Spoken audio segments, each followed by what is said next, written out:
Middle east का crisis, यानी कि मिडिल ईस्ट में क्या एक बहुत बड़ी वॉर क्रिएट होने वाली है? क्या जो वेस्टर्न पावर्स हैं जैसे कि United states, European union, Israel के साथ मिलकर मिडिल ईस्ट में एक वॉर लाइक सिचुएशन क्रिएट कर रहे हैं? और क्या जो सीज फायर प्लान था जो कि इसराइल और यूएस के द्वारा निकाला गया था ताकि वहां पर गाजा में और इसराइल के बीच में जो वॉर लाइक सिचुएशन बना हुआ है उसको रोका जाए, क्या वो इफेक्टिव रहेगा? आइए इसके बारे में जानकारी लेते हैं, क्योंकि अभी बहुत ही इंपॉर्टेंट स्टेटमेंट इशू किया गया है ईरान के प्रेसिडेंट मसूद पेज़ेश्कियान द्वारा।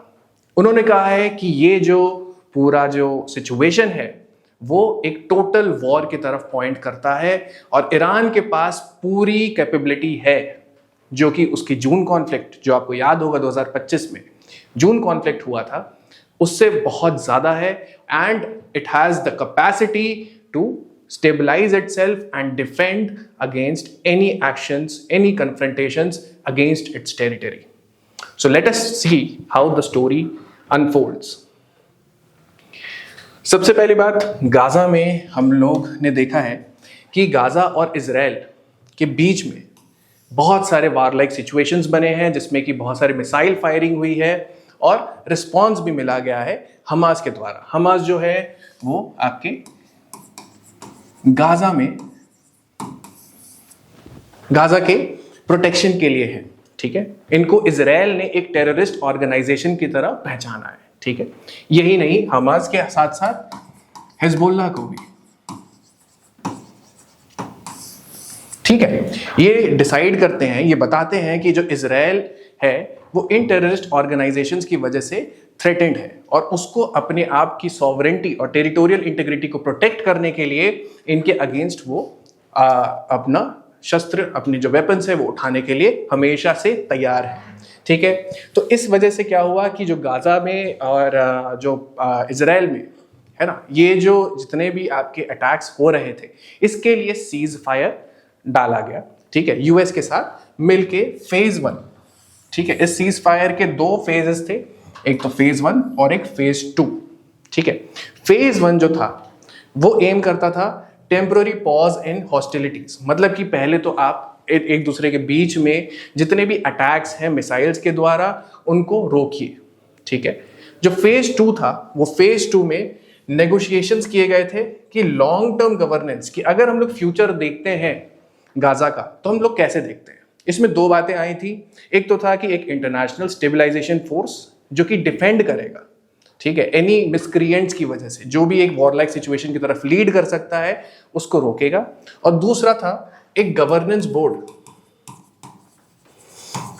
ठीक है, जो गाजा के लोग, जो गाजा पैलेस्टीनियन टेक्नोक्रेट्स जो अपने फील्ड्स में एक्सपर्ट्स हो, उनको डाला जाएगा ताकि वो डिसीजन मेकिंग बॉडी बना सके और ऐसे टाइप के जितने भी सीज फायर वायलेशंस है फ्यूचर में उनको रोका जा सके, ठीक है। लेकिन क्या देखा जाता है आगे कि इजराइल के जो स्ट्राइक्स हैं वो कंटिन्यूड रहते हैं, ठीक है। इसका मतलब ये है कि ये जो सीज फायर है वो वायलेट हुआ जाता है, सीज फायर वायलेशंस अकर, और इसी में उनको रिएक्शन भी मिलता है, ठीक है। रिएक्शन भी मिलता है दूसरे साइड से, गाजा से भी, हमास से भी आपको रिएक्शंस मिलते हैं, ठीक है। इसके बीच में क्या होता है कि इजराइल जो है वो ईरान पे भी अटैक करता है और यहां पे आपका आता है जून कॉन्फ्लिक्ट, जो कि जून 2025 में हुआ, ठीक है। ये 12 दिन का था जो कि इजराइल और ईरान के बीच में छिड़ा, ठीक है। इजराइल जो है वो ईरान पे अटैक करता है और ईरान के जो बहुत सारे न्यूक्लियर बेसेस हैं, ठीक है, तो ईरान का जो कैपिटल तेहरान और दूसरा उसके जो न्यूक्लियर एनरिचमेंट साइट्स हैं जैसे नतान्स, और उनकी जो मिलिट्री फैसिलिटीज हैं जैसे तबरीज, ठीक है, करमनशाह, ये सारे प्लेसेस पे वो अटैक करता है, ठीक है। जिसकी वजह से थोड़े जो बैलिस्टिक मिसाइल्स हैं और ये सारे जो न्यूक्लियर वेपन्स के जो पूरे आर्टिलरी है जो डैमेज हो रखी होती है वो डिस्ट्रॉय होती है, ठीक है। ईरान भी रिटेलिएट करता है। याद रहे, इजराइल के इस स्ट्राइक की वजह से ईरान का बहुत बड़ा लॉस होता है, जिसमें कि उसके बहुत सारे सीनियर कमांडर्स भी अपनी जान खो बैठते हैं और नियरली अबाउट आप बोल सकते हो thousands of people lost their lives, ठीक है। और इसी तरीके से ईरान भी अटैक करता है इजराइल पे, जिसमें कि 33 persons will lose their life, ठीक है।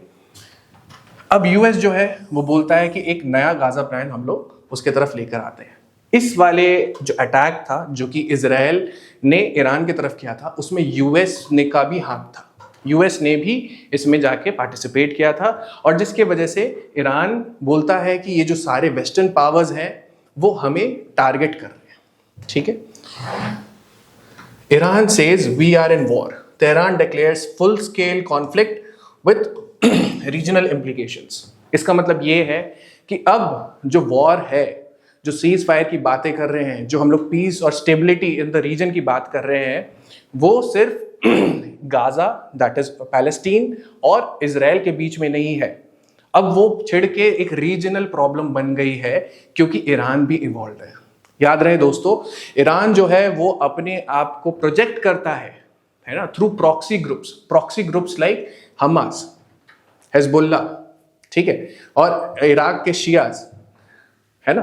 तो ये सारे जो एक्सिस ऑफ रेजिस्टेंस है जो ईरान प्रोजेक्ट करता है, और इनको पॉलिटिकली सपोर्ट करता है, और सपोर्ट करता है उनके आर्मामेंट्स में, मतलब कि उनके डिफेंस कैपेबिलिटीज को भी स्ट्रेंथन करता है, ठीक है। इन्हीं के अगेंस्ट इजराइल जो है वो वॉर क्रिएट करना चाहता है, ताकि वो अपनी टेरिटोरियल इंटीग्रिटी और सॉवरेनिटी को स्ट्रेंथन करे और अपने आप को सशक्त बनाए, ठीक है। इसी में यूएस उसका साथ देता है।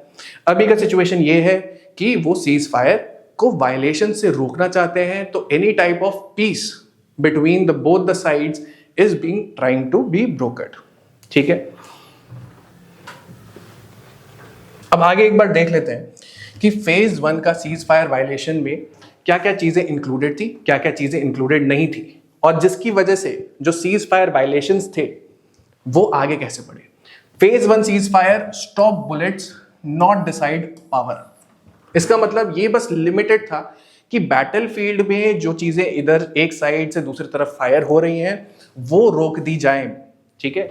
It included hostage prisoner exchange, मतलब कि जो इजराइल थे जिन्होंने गाजा के जो प्रिजनर्स ऑफ वॉर थे उनको कैद कर लिया था, और वैसे ही गाजा में जो हमास थे उन्होंने जो कैद कर लिया था इजराइल के डिफेंस फोर्सेस के लोगों को, उनको एक्सचेंज करें, ठीक है। इससे क्या होता है, इससे होगा कि दोनों के बीच में ऐसे प्रोसेस का, पीस प्रोसेस का एक ट्रस्ट एस्टैब्लिश हो जाता है कि हाँ दूसरी साइड जो है वो हमारे साथ कंकॉर्डेंट है, ठीक है। Partial Israeli pull back, limited withdrawal from certain zones, मतलब जो जो एरियाज जहां पे इजराइल ने कब्जा कर लिया था गाजा स्ट्रिप पे, वहां के एरिया से वो लोग अपने फोर्सेस को वापस पुल बैक कर रहे हैं, बट ये पूरी तरीके से नहीं हुआ था, बस पार्शियल हुआ था, ठीक है। एड अलाउड इन गाजा, मतलब ह्यूमैनिटेरियन कॉरिडोर्स वर ओपन, मतलब किसी भी फॉर्म में, चाहे वो फाइनेंसेस के फॉर्म में, चाहे ह्यूमैनिटेरियन एड के फॉर्म में, ये सारी चीजें इंक्लूडेड थी फेज 1 सीज फायर में। क्या इंक्लूडेड नहीं था, जो कि आगे चल के सीज फायर का वीकनेस बनता है। वो वीकनेस ये था कि हमास का डिसआर्मामेंट, मतलब कि जो वेपन्स थे वो हमास मिलिटेंट ग्रुप के पास ही थे। इसका मतलब है कि जब वो चाहे तब वो अटैक कर सकते हैं इजरायली डिफेंस फोर्सेस पे। दूसरी चीज थी गाजा गवर्नेंस, मतलब कि सीज फायर वायलेशंस तो हो रहे हैं, ठीक है। आपने जो सीज फायर पीस और स्टेबिलिटी के लिए लेकर आए थे, उसका आगे का फ्यूचर क्या है? क्या आपके पास ऐसा कोई गवर्नमेंट या ऐसी कोई बॉडी आपने इंस्टॉल करी है जो कि उस पीस को मॉनिटर करेगी और ऐसे टाइप के सीज फायर वायलेशंस को प्रिवेंट करेगी? इसका कोई जवाब नहीं था, क्योंकि ये इंक्लूडेड नहीं था आपके फेज 1 सीज फायर में। तीसरी चीज थी सिक्योरिटी सिस्टम। सिक्योरिटी सिस्टम, इसका मतलब कि कल को अगर हमास जो मिलिटेंट ग्रुप्स हैं वो वापस आए और वापस से इस तरीके का एक वॉर लाइक सिचुएशन क्रिएट हो, तो क्या उसको रोकने के लिए और स्टेबिलिटी और पीस को मेंटेन करने के लिए क्या हमारे पास ऐसे कोई फोर्सेस है? तो ये जो दोनों चीजें थी, एडेड बाय हमास डिसआर्मामेंट, जो कि नहीं हुआ, इसके वजह से जो सीज फायर वायलेशंस थे वो आगे बढ़ते चले गए और इसमें ईरान भी अंदर घसीट लिया गया। क्योंकि जो हमास थे, बेसिकली आप ये समझिए, हमास जो है वो प्रॉक्सी ग्रुप्स हैं, ईरान जो है वो उन प्रॉक्सी ग्रुप्स को अपने पॉलिटिकल और डिफेंस के सपोर्ट देता है, और अगर हमास को डिस्टेबलाइज किया जाए, मतलब उनका डिसआर्मामेंट हो और उनके जगह पे कोई और एक बॉडी आए जो कि पैलेस्टीनियन टेक्नोक्रेट्स के द्वारा हो, तो इससे क्या होगा, ईरान का जो पावर है वो वीक हो जाता है। ठीक है, तो फेज 2 इसी क्वेश्चन को आंसर करता था कि कौन गाजा को रूल करेगा। ठीक है, अब देखते हैं फेज 2 जो सीज फायर वायलेशंस थे उसके फेज 2 में क्या बात आती है। ठीक है, second phase of negotiations address the fundamental questions that will determine Gaza's future and reasonable stability for decades. ठीक है, कि आगे हम लोग फ्यूचर में क्या देखते हैं गाजा में। ठीक है, तो इसमें क्या क्या था, हु रन्स गाजा। ठीक है, सबसे पहली बात हमास जो कि बैक्ड बाय ईरान है। ठीक है, versus technocrats versus international board. ठीक है, टेक्नोक्रेट्स मतलब कि जो पैलेस्टीन के ही जो टेक्नोक्रेट्स हैं, जो उसके जो एक्सपर्टीज है, वो उनको सेल्फ डिटर्मिनेशन का राइट देता है ताकि कोई भी सीज फायर वायलेशन आगे ना हो और ये अपने तरीके से गाजा को रन कर सके। It is run domestically. ठीक है, या तो फिर तीसरा ऑप्शन है कि इंटरनेशनल बोर्ड। कई बार ये इंटरनेशनल रिलेशंस में आप देखते होंगे कि इंटरनेशनल बोर्ड अगर अपॉइंट होता है तो जो डोमेस्टिकली जो लोग होते हैं वो उसका बहुत अपोज करते हैं, और इसी वजह से क्या होता है कि जो प्रीवियस इन पावर थे, जैसे आपने देखा होगा अफगानिस्तान के केस में भी जो तालिबान था वो वापस आ गया once US troops were removed from Afghanistan, है ना। तो इंटरनेशनल बोर्ड का इसी तरीके से कई बार विद्रोह होता है। ठीक है, तो battle for administrative control pits militant governance against international oversight and Palestinian technocratic leadership. ठीक है, तो हु कंट्रोल्स द वेपन्स। ठीक है, या तो हमास के पास आप डिसआर्मामेंट नहीं करोगे तो उनके पास वेपनरी रहेगी और कभी भी वो सीज फायर वायलेशन हो सकता है, पीस को भंग कर सकता है। इजराइल की सिक्योरिटी वर्सेस फॉरेन ट्रूप्स, है ना। बेसिकली ये दोनों ओपोनेंट्स हैं और क्या हम उनको न्यूट्रलाइज कर सकते हैं सीज फायर को इंप्लीमेंट करके फॉरेन ट्रूप्स के द्वारा। ठीक है, हु पेज फॉर रीबिल्डिंग, है ना। दोबारा से जो आपके इतने सारी जो डैमेजेस हुए, इतने सारे जो लोगों की जानें गई, इतने सारे लोगों की जो प्रॉपर्टी थी वो गई, उसको कौन बिल्ड करेगा। US, European union and Arabs only if Hamas is out of international donors conditioning reconstruction funding on Hamas exclusion from governance structure. मतलब ये जो रीबिल्डिंग है तो ये 3 कर पाएंगे, लेकिन एक कंडीशन है। कंडीशन ये है कि हमास जो मिलिटेंट ग्रुप है वो इस गवर्नेंस स्ट्रक्चर से, जो आगे का फ्यूचर डिसाइड करते हैं, उससे वो बाहर होंगे। ठीक है, तो it is mostly about power, है ना, कि किसके पास वो पावर जाती है, कौन गवर्न करता है पैलेस्टीन को, और किस तरीके से वो सक्षम होता है पैलेस्टीन में और इजराइल के बीच में पीस को ब्रोकर करने में। ठीक है, तो ये देख लेते हैं गाजा का गवर्नेंस बोर्ड के लेके उनका क्या प्लान है जो फेज 2 में है। एक तो है गाजा गवर्नेंस बोर्ड और दूसरा है इंटरनेशनल स्टेबलाइजेशन फोर्स। ये अपना फेज, ये दोनों मिलके अपने फेज 2 को बनाते हैं। फेज 2 है आपका जो सीज फायर के लिए है। ठीक है, तो international plus Palestinian technocrats hybrid leadership model. Hybrid leadership model क्यों, ताकि आपके डोमेस्टिकली भी जो लोग हैं वो भी अपने आप को डिटरमाइन कर सके और जो सीज फायर जो वायलेशंस हो रही हैं उसको रोकने के लिए इंटरनेशनल ओवरसाइट की, इसलिए हम लोग हाइब्रिड लीडरशिप मॉडल की तरफ जा रहे हैं। Hamas are excluded, Hamas exclude होंगे तभी उनके पास जो वेस्टर्न पावर्स हैं और जो पैलेस्टीन है तभी वो अपने आप को स्टेबलाइज कर पाएंगे और इजराइल किसी भी तरीके से कोई भी एनिमिटी या फिर थ्रेट महसूस नहीं करेगा उस रीजन में और वो रीजन को स्टेबलाइज करेगा। Control aids services reconstruction full administrative authority, मतलब इसके पास जितने भी एड्स आएंगे पूरे ग्लोबली, जो भी मल्टीलैटरल फाइनेंशियल इंस्टीट्यूशंस हैं या फिर कंट्रीज हैं जो एड देना चाहती हैं, वो सारा जो चैनल है वो इसी एडमिनिस्ट्रेटिव अथॉरिटी के चैनल से होकर जाएगा। ठीक है, international stabilization force, foreign troops, multinational peacekeeping deployment, मतलब ये जो फोर्सेज है वो पीस कीपिंग फोर्सेज है। इनका काम किसी भी तरीके का अटैक मोड नहीं है, ऑफेंसिव नहीं है, ये है आपके पीस कीपिंग के लिए। ठीक है, petrol Gaza, security presence through out the territory. मतलब गाजा में आपके पूरी तरीके से जितनी भी पीस के लिए जो एवेन्यूज है वो इनको प्रमोट करेंगे। और तीसरी चीज, स्टॉप हमास रीआर्मिंग, उनके किसी भी तरीके के रीआर्मिंग प्रोसेस को वो रोकने की कोशिश करेंगे और जितनी भी वेपनरी उनके पास है उनसे हटाने की। स्टॉप इजराइल री एंट्री, जो दूसरे साइड पे है इजराइल के भी जो डिफेंस फोर्सेस हैं वो किसी तरीके से एंटर कर जाएं और वापस से वो सीज फायर वायलेशन हो जाए, इस चीज को भी रोकने का काम इंटरनेशनल स्टेबलाइजेशन फोर्स का होगा। ठीक है, अब आगे देखते हैं कि ईरान इस पूरे पिक्चर में कैसे आता है। ठीक है, ईरान कैसे पिक्चर में आता है और वो क्यों बोलता है we are in a full scale war. ठीक है, जो मसूद पेशियां हैं, जो ईरान के प्रेसिडेंट हैं, उन्होंने कहा है कि हम फुल स्केल वॉर में हैं। और इस फुल स्केल वॉर में क्यों है, क्योंकि जो वेस्टर्न पावर्स है जैसे यूएस, यूरोपियन यूनियन, ये जो पावर्स हैं ये ना सिर्फ हमें बैटलफील्ड पे हराने की कोशिश कर रहे हैं, है ना बैटलफील्ड पे बस हराने की कोशिश नहीं करके ये हम लोग को पॉलिटिकली, हमें इकोनॉमिकली, हमें कल्चरली भी घुटनों पे लाने की कोशिश कर रहे हैं। ठीक है, उनका ये भी कहना है कि जितने हमारे पहले के वॉर रहे हैं, जैसे ईरान इराक वॉर हुआ था 1980 से लेके 1988 तक, ये वॉर से भी ज्यादा बड़ा वॉर ये हो सकता है। ठीक है, इनका ये भी कहना है अपने आप को डिफेंड करते हुए कि जून 2025 में जो कॉन्फ्लिक्ट छिड़ी थी, जिसमें कि न्यूक्लियर एनरिचमेंट साइट जैसे नतान्ज जो ईरान के अटैक किए गए थे, उसके बाद से उन्होंने अपने डिफेंस कैपेबिलिटीज को बहुत ज्यादा बढ़ा लिया है, रीबिल्ड कर लिया है। अब वो किसी भी टाइप के अटैक के लिए रेडी हैं। अगर वो कॉन्फ्रंटेशन, जो दूसरा पोजीशन है, अगर वो कॉन्फ्रंटेशन लेकर जाता है तो वो उसके लिए पूरी तरीके से तैयार है। याद रहे दोस्तों, जो कि JCPOA, ये जो न्यूक्लियर सैंक्शंस थे ईरान के अगेंस्ट, जो कि ब्रोकर्ड थे यूएस से, वो सारे के अगेंस्ट भी ये सैंक्शंस डिप्लॉय किए गए हैं। इसीलिए वो कहते हैं इकोनॉमिकली भी हमें अपने घुटनों पे लाया जा रहा है।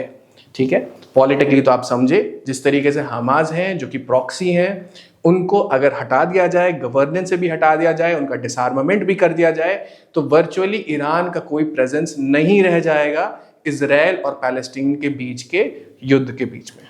ठीक है, तो ईरान बैक्स हमास, ये तो हमें पता है। US plans to remove Hamas, ठीक है, therefore Iran will lose any kind of influence, regional leverage उसका चला जाता है और उसका जो axis of resistance है वो भी weak हो जाता है। ठीक है, तो रीजनल पावर रीसेट है ना, रीजनल पावर रीसेट किस तरीके से हो रहा है हमें ये देख लेना चाहिए। रीजनल पावर रीसेट मतलब कि हम बस अब एक गाजा, पैलेस्टीन और इजराइल के बीच की वॉर की बात नहीं कर रहे हैं, बल्कि अब ये मूव करके मिडिल ईस्ट में वॉर लाइक सिचुएशन क्रिएट कर रहा है। ये भी जान लीजिए दोस्तों, कई बार ये जो स्टेटमेंट्स होते हैं वो एक तरीके के पॉलिटिकल रिटोरिक होते हैं। ऐसा टोटल वॉर आना बहुत बड़ी बात हो जाती है ग्लोबल लेवल पे। ये लेकिन एक सिग्नलिंग होता है, एक डेटरेंस होता है। डेटरेंस मतलब कि आपको रोका जाएगा कि आप इस तरीके के कोई भी बड़े कन्फ्रंटेशन करने का अगर प्लान कर रहे हैं ईरान के अगेंस्ट, तो ये जान लीजिए कि हम भी फुल्ली केपेबल हैं, लेकिन हम रीजनल स्टेबिलिटी और पीस को भी सपोर्ट करते हैं। ठीक है, तो ये एक सिग्नलिंग होता है। दूसरी चीज होती है कि अपने जितने भी डोमेस्टिक हैं, जितने भी डोमेस्टिक लोग हैं, जहाँ पे आप बोल सकते हो कि आप बोल सकते हो स्प्लिंटर ग्रुप्स, है ना, जो ऐसे ग्रुप्स जो कि आपके इंटरनेशनल डिसीजन मेकिंग में बाधा डाल सकते हैं, या फिर इंटरनेशनल पावर्स द्वारा उनको यूज करके डिस्टेबलाइज किया जा सकता है डोमेस्टिक गवर्नमेंट को, उनको यूनिफाई करने के लिए भी ऐसे स्टेटमेंट्स दिए जाते हैं। ठीक है, अभी जो है, अभी सिचुएशन जो है ये इसलिए आया है न्यूज में क्योंकि 29 दिसंबर को जो इजराइल के प्रधानमंत्री हैं बेंजामिन नेतन्याहू, वो यूएस के प्रेसिडेंट डोनाल्ड ट्रंप से मिलने जा रहे हैं और पॉसिबली वहां पर यह डिस्कस होने वाला है कि ईरान के मिलिट्री कैपेबिलिटीज को किस तरीके से डाइल्यूट किया जाए। क्योंकि इजरायली इंटेलिजेंस फोर्सेस ने यह कहा है कि इनके पास अब एडिक्वेट पावर आ गया है और वो बिल्डअप कर रहे हैं अपने आप को एक फुल ब्लोन वॉर के लिए, ठीक है। और इसी न्यूट्रलाइजेशन और इसी मीटिंग के वजह से ईरान के जो मसूद पेज़ेश्कियां हैं उन्होंने ऐसा स्टेटमेंट रिलीज किया है, ठीक है। तो 3 major powers are involve in this, the regional power reset. When we talk about it, it is the major powers involved are US, Israel and Iran. They are competing for influence in Middle East. Then there are 2 phases of negotiations. एक तो ceasefire अभी के लिए है ना, कि पहले तो आप अपना जितनी भी वेपनरी है उसको रोकिए, जितना भी अटैक्स है उसको रोकिए, आगे चल के गवर्नेंस बैटल अहेड, मतलब कि कौन पावर होल्ड करेगा और कैसे इन सीजफायर वायलेशंस को रोका जाए। और एक क्रिटिकल क्वेश्चन कि कौन गाजा का फ्यूचर कंट्रोल करता है, ठीक है। तो इससे रिलेटेड, मिडिल ईस्ट से रिलेटेड ये एक बहुत बड़ा डेवलपमेंट है जो कि हमें आगे फॉलो करना चाहिए। Thank you so much.